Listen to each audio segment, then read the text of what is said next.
Hello friends, welcome to my channel competitive English with primary tech. তো বন্ধুরা, গতকালই NCT একটা খুব গুরুত্বপূর্ণ নোটিশ তারা কিন্তু পাবলিশ করেছে। দেখতে পাচ্ছ, দেখো 14/12/2023 অর্থাৎ গতকালই এই নোটিশটা কিন্তু এনসিটি পাবলিশ করেছে। এই নোটিশে এনসিটি বিষয়টি ক্লিয়ার করে দিয়েছে যে আমরা ইতিপূর্বে দেখেছি যে উত্তরাখণ্ডে কিন্তু একটা কেস ছিল, যেটা হলো এনআইওএস সংক্রান্ত। এনআইওএস ফ্রেশ যেসব রিক্রুটমেন্টগুলো রয়েছে প্রাথমিকের, তো সেখানে পার্টিসিপেট করতে পারবে কিনা সেই বিষয়ে। তো সুপ্রিম কোর্ট কিন্তু ইতিমধ্যে অর্থাৎ 28 তারিখে সুপ্রিম কোর্ট এই বিষয়টা জানিয়ে দিয়েছে যে এনআইওএস ক্যান্ডিডেট অর্থাৎ 18 মাসের কোর্স যেসব ক্যান্ডিডেটদের রয়েছে, তারা কিন্তু কোনোভাবেই কোনো ফ্রেশ প্রাইমারি রিক্রুটমেন্টে পার্টিসিপেট করতে পারবে না।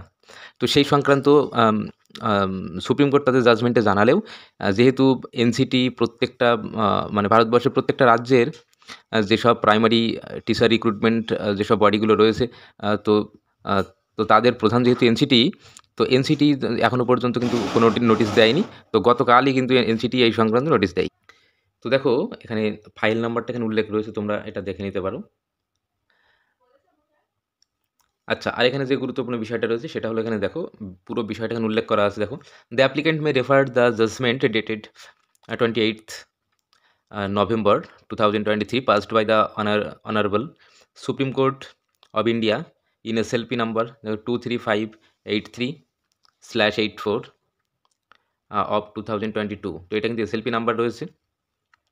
তো তোমরা দেখতে পাচ্ছ সুপ্রিম কোর্টের যে রায়, তো সেটা কিন্তু এনআইওএস মেনে নিল, এবং এনআইওএস সরি এনসিটি মেনে নিল, এবং এনসিটি কিন্তু বিষয়টা অবশ্যই এটা জানিয়ে দিল যে প্রত্যেকটা যে রিক্রুটমেন্ট বডি রয়েছে প্রত্যেকটা রাজ্যে, তো তাদেরকেও কিন্তু এই বিষয়টা মানতে হবে।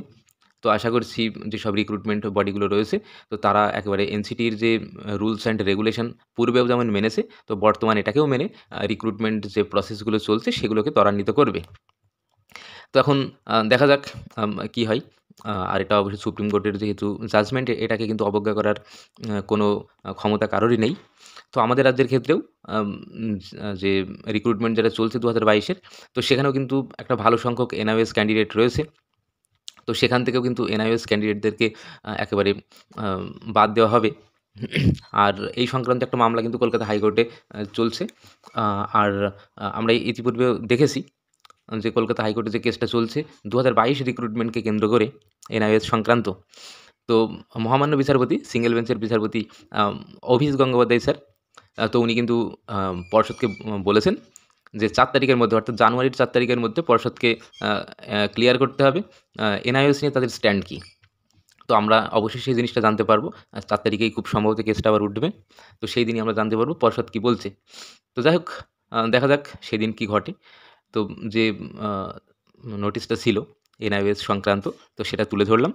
তো এই সংক্রান্ত আরও ভিডিও পেতে তোমরা জানো প্রাইমারি রিলেটেড বিভিন্ন খবরাখবর কিন্তু এই চ্যানেলের মাধ্যমে দেওয়া হয়। তো তোমরা অবশ্যই নিয়মিতভাবে খবর পেতে এই চ্যানেলটি অবশ্যই সাবস্ক্রাইব করবে, অল নোটিফিকেশন অন করে পাশে থাকবে।